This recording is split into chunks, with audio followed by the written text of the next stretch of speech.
I stood looking down upon the world I once knew below me, but all that had ever been was gone.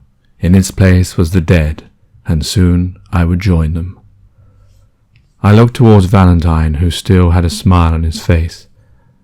My mind raced with all sorts of thoughts, but none were to do with me and my future. But Dr. Valentine, my anger grew deeper and deeper as his smile grew across his face like a Cheshire cat. I felt my blood boiling. I knew that any moment I would burst, and all of the energy of the killing of Jenny and the Overgates would overtake me, and I would be left only with the consequence of rage unleashed. Before I had time, maybe Valentine had read the upgrowing rage in my eyes. As my body prepared myself, like a rocket ready to be launched, he took out his gun and placed it straight for me. Harkin saw the gun and started running down the hill to the city below, but Valentine didn't flinch. He wasn't interested in him, but in me, the man who had killed his brother. He fired. In a millisecond moment I moved my head, and I felt the air that the bullet pushed brush past my ear, and then I launched myself straight at his body, and we both went tumbling down the hill. The gun flew into the air, and then it was gone. Valentine and I grappled for one another. It was not long before our hands were covered in mud and blood. I laid a firm fist with all my force to his face. He screamed with agony.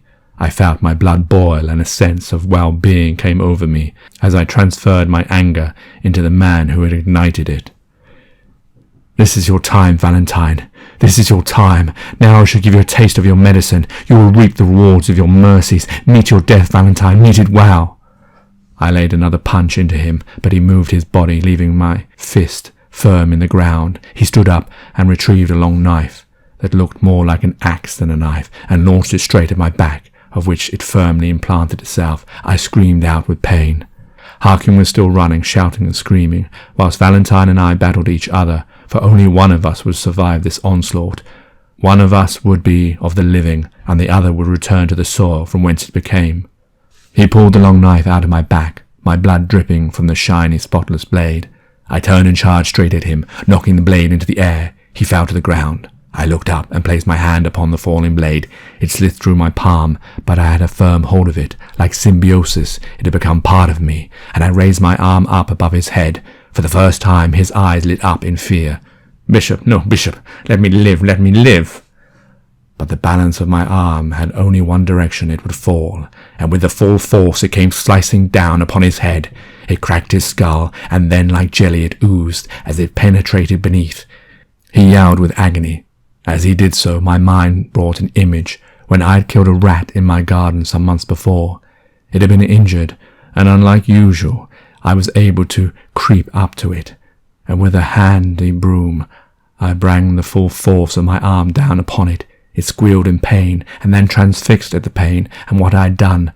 I paused before I put it out of his misery. As those images came back to me, I saw Valentine's face reeling in pain.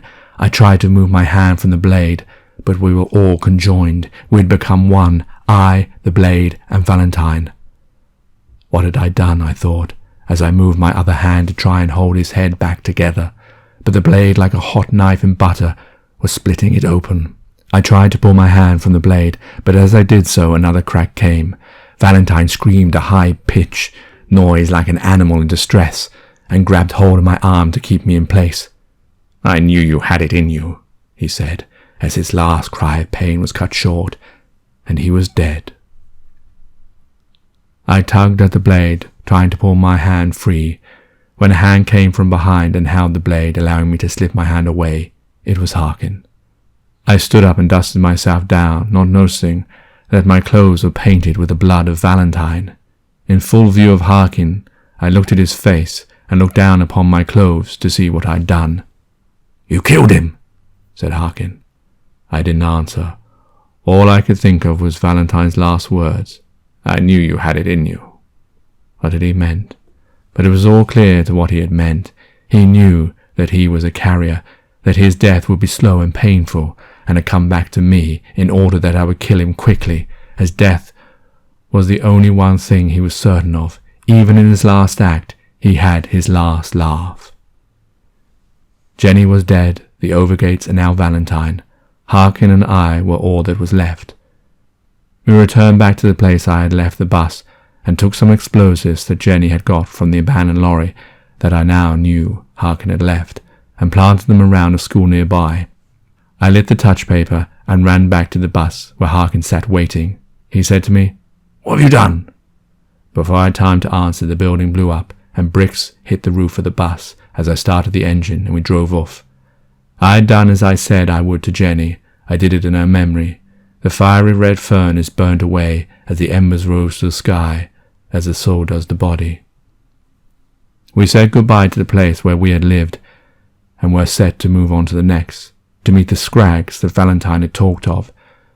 But what our hopes were I am not sure, for Harkin had said there was no cure for the disease he had let upon this earth. And so we drove away from the dead city, which had once been my home.